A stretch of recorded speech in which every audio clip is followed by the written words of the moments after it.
I didn't drop the glass when I saw him. My hand tightened instead, hard enough to hurt, because my wife didn't introduce him. Candles flickered between us, soft music, the kind of restaurant you choose when you want memories, or when you want to bury them. Then he appeared, standing beside our table like he belonged there, relaxed, familiar, not nervous. That's what broke me. She said his name casually, too casually, like it didn't change the air in the room. I didn't look at him. I watched her. Her eyes shifted to me for a half-second, measuring damage, calculating risk, waiting. I gave her nothing. I pulled out the chair across from me. "Sit," I said. He hesitated, then sat. That's when I understood. This dinner wasn't an accident. It was an experiment. I smiled politely. Inside, something collapsed without making a sound. For months, she had been different, not distant, strategic. Affection without warmth, words without meaning. Her phone never faced up. Passwords changed. Excuses rehearsed before I asked questions. I blamed myself. That's the cruel part. Betrayal teaches you to doubt your own sanity. I told myself love doesn't disappear overnight. I told myself marriages go through phases. But patterns don't lie. When she insisted on this restaurant, I checked the reservation history. Her name was already there, multiple times, always weekdays, always before she worked late. I didn't confront her. I didn't cry. I prepared. At the table, she laughed louder than necessary. He talked like a man revisiting unfinished business, old memories, private jokes. I nodded when expected, smiled when required.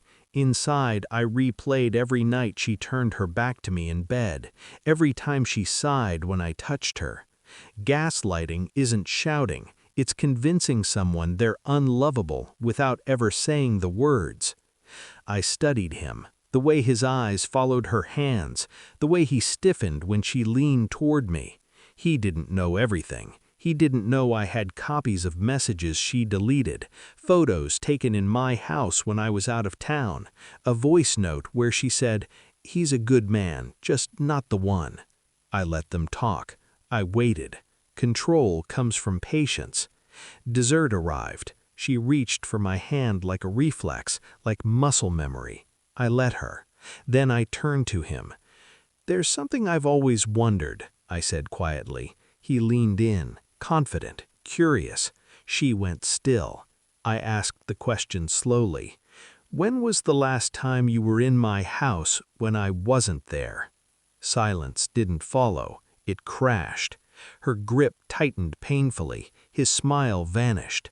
I don't know what you mean," he said. I took out my phone. No anger, no shaking, just facts.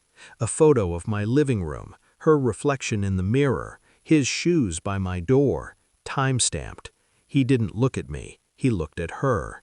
She started crying immediately. No denial, no excuses. That told him everything.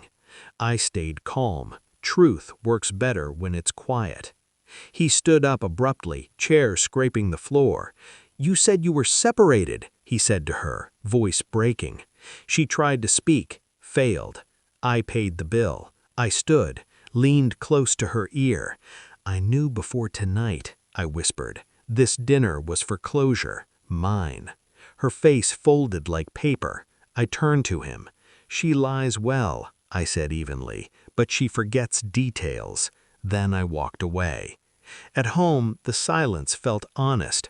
I packed slowly, deliberately. I left everything that belonged to the lie. I didn't block her number. I didn't need to. The loudest punishment is irrelevance.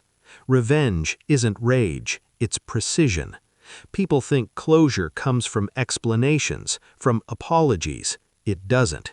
Closure is seeing someone clearly and choosing never to see them again. I closed the door behind me, not angry, not broken, just finished.